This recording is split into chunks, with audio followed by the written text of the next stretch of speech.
Hello dear friends, welcome and welcome back to my channel again. तो कैसे हैं आप सभी? मैं तान्या खान साहब फिर से वेलकम करती हूँ आपका अपनी न्यू वीडियो में। तो आज का हमारा जो टॉपिक है वो रहने वाला है कि इंडिया में जो नर्सेस होती हैं उनकी क्या वैल्यू रहती है। आखिर ऐसा लोग क्यों कहते हैं कि इंडिया में नर्स की कोई इज्जत नहीं है। तो नर्सिस एक ऐसा प्रोफेशन है, नर्स बनना, कि आपको बाद में कोई इज्जत नहीं मिलती है। तो हम इसी बारे में आज बात करने वाले हैं, क्योंकि आप भी नर्सिंग फील्ड में जाने वाले हो, आप भी एक ऐसा कदम उठाने वाले हो। अगर आपके माइंड में ये चीज़ें आती हैं तो आपका उस चीज़ से मन हट सकता है। मन हटता है और फिर आपका दिल नहीं करता कि नहीं, नर्स की तो कोई इज़्ज़त होती नहीं है, हम नर्स क्यों बने, या हम करें तो एक साथ एमबीबीएस ही कर लें, कि हम बीएससी नर्सिंग क्यों करें या जीएनएम क्यों करें। तो आज हम इसी बारे में बात करने वाले हैं कि आखिर नर्स का क्या काम रहता है और उसकी वैल्यू होती है या नहीं होती।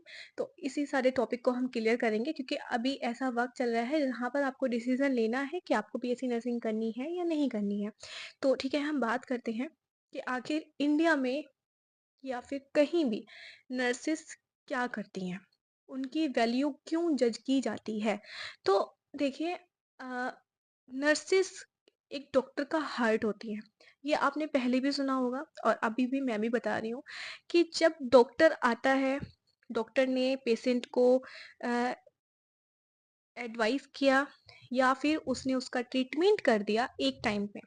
वो दिन में सिर्फ एक बार विजिट करेगा या मैक्सिमम 2 बार, ठीक है? लेकिन पूरा टाइम अगर 24 घंटे वहाँ पर एक पेशेंट है, ठीक है? तो भी उसमें सिर्फ उसका इंटरेक्शन डॉक्टर से 1 या 2 बार होगा।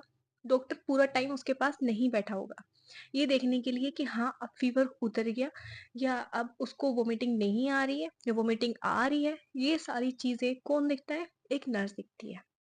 डॉक्टर आया, उसने उसको मेडिकेशन किया कि हाँ, ये मेडिसिन इसको देनी है, वो बताकर चला गया। लेकिन उसके बाद जो उसको मेडिसिन प्रोवाइड कर रहे हैं, जो उनकी केयर कर रहे हैं, अगर उनको वोमिट आ रही है तो भी उनका ख्याल रख रही है कौन? एक नर्स। उनको फीवर हो रहा है नहीं हो रहा बार बार चेक कर रहे हैं, कौन कर रहा है? एक नर्स। उनका बीपी, टेम्परेचर, पल्स रेट, बहुत सारी चीजें हैं, बार बार वाइटल्स चेक करना, बार बार उनका ख्याल रखना, उनकी अच्छी बुरी बातें भी सुनना, ये कौन करता है? एक नर्स। ठीक है, क्योंकि जब भी कोई पेशेंट होता है वो ऑलरेडी फ्रस्ट्रेट होता है, तो नर्स को सुननी पड़ती है। तो उसमें उसकी कोई बेइज्जती वाली बात नहीं है। अगर आप कोई ऐसा काम कर रहे हो, जो आप किसी की तबीयत ठीक कर रहे हो, किसी को सिचुएशन, खराब सिचुएशन से अच्छी बेहतर सिचुएशन में आप ला रहे हो, तो आपको थोड़ी सी चीजें समझने की जरूरत है। आप उसको समझते हो, आप सिर्फ उनकी केयर करते हो, कदर करते हो। अगर वो थोड़ा सा चिल्लाकर भी आपसे बात कर जाते हैं तो इसमें हम नर्सेस की कोई बेइज्जती नहीं होती। ठीक है, वो हमारा काम है। अगर वो हम पे चिल्ला के बात कर रहे हैं या हम उनका कुछ ऐसा काम कर रहे हैं जो हमें नहीं करना चाहिए, तो उसमें हमारी कोई इंसल्ट नहीं होती, वो हमारा फर्ज है। हमें ये सिखाया जाता है कि वो चाहे हमसे कितनी भी रूडली बात करें, तो हम उनसे रूडली उनको जवाब नहीं दे सकते। हमें प्यार से ही उनको ट्रीट करना है, क्योंकि वो ऑलरेडी एक पेशेंट है। हमारा काम है उसकी परेशानी को कम करना, बढ़ाना नहीं। अगर वो हमें फर्स्ट एड है, उसने बोल दिया कुछ और बदले में हम भी उसको वैसे ही जवाब दे दें, तो क्या उसकी तबीयत खराब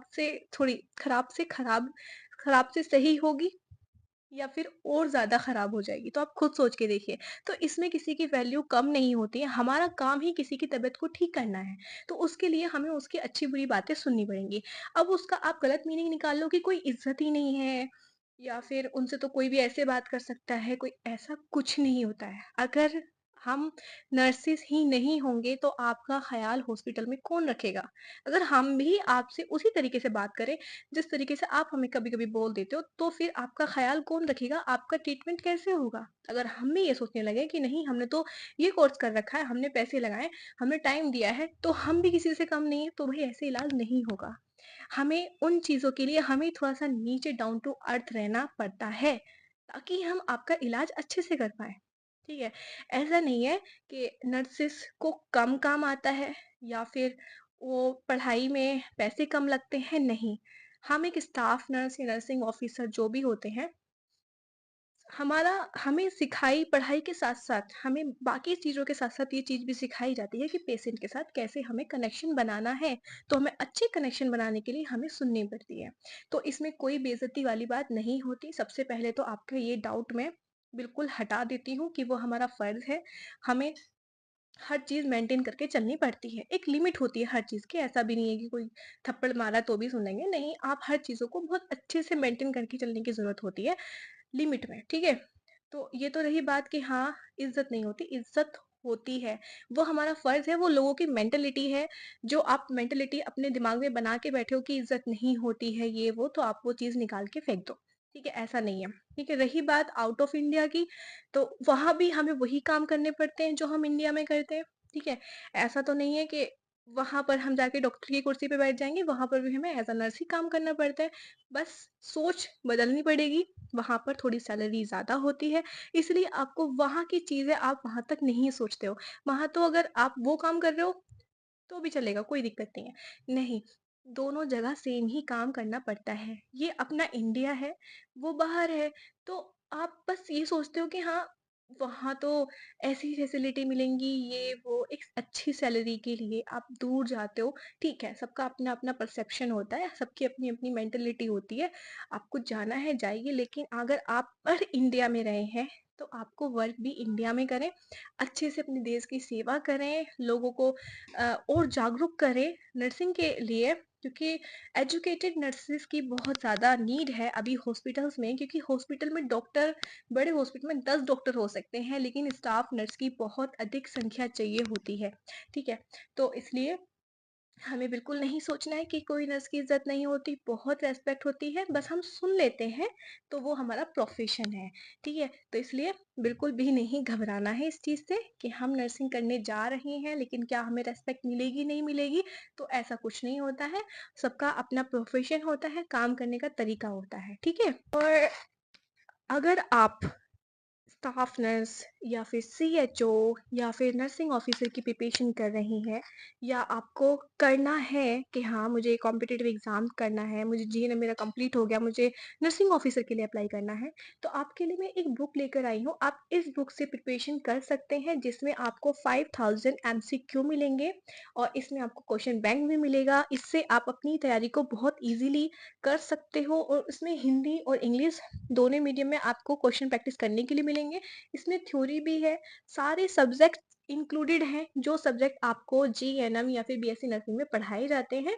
तो ये आपके लिए बेस्ट बुक होने वाली है, तो बेधड़क आप नर्सिंग में अप्लाई करें, नर्सिंग कंप्लीट करें, आप स्टाफ नर्स बने या फिर नर्सिंग ऑफिसर बने, सीएचओ बने। बहुत सारी वैकेंसी ऐसी होती हैं बीएससी नर्सिंग करने के बाद कि आप खाली नहीं बैठने वाले हो। 1 नहीं, 10 नहीं, 20 कम से कम, बहुत ज़्यादा। अभी तो हमें आधी चीज़ें मालूम भी नहीं है। धीरे-धीरे जब आप नर्सिंग फील्ड में आओगे, तो आपको पता चल जाएगा कि इसमें कितने ज़्यादा स्कोप होते हैं, आप फ्री नहीं बैठने वाले हो। ठीक है? तो मैंने आपका इज़्ज़त वाला जो वैल्यू वाला जो आपका डाउट था, वो क्लियर हो चुका है, तो इसलिए आपको सिर्फ़ समझने की ज़रूरत है। मेंटेलिटी मेंटालिटी आपको अपनी क्लियर करने की ज़रूरत है। लोग क्या कहते हैं, उस चीज़ पे ध्यान बिल्कुल मत दो। आपको क्या करना है, आपको किस तरह से अपनी लाइफ़ स्पेंड करनी है, आपको किस तरह से पैसे कमाने हैं, आपको किस तरह से अपनी लाइफ़ में आगे बढ़ना है, वो आपको सोचना है, लोगों को नहीं। ठीक है? तो ये था हमारा आज का वीडियो। आई होप आपको मेरी बात समझ में आ गई होगी और बहुत अच्छी भी लगी होगी, तो जल्दी से वीडियो को लाइक कर दें और बाकी लोगों को शेयर कर दें जो ये बोलते हैं, उन्हें ये चीज़ सुना दें कि ऐसा कुछ नहीं होता है। तो मिलते हैं मेरी नेक्स्ट वीडियो में, तब तक के लिए टाटा बाय बाय।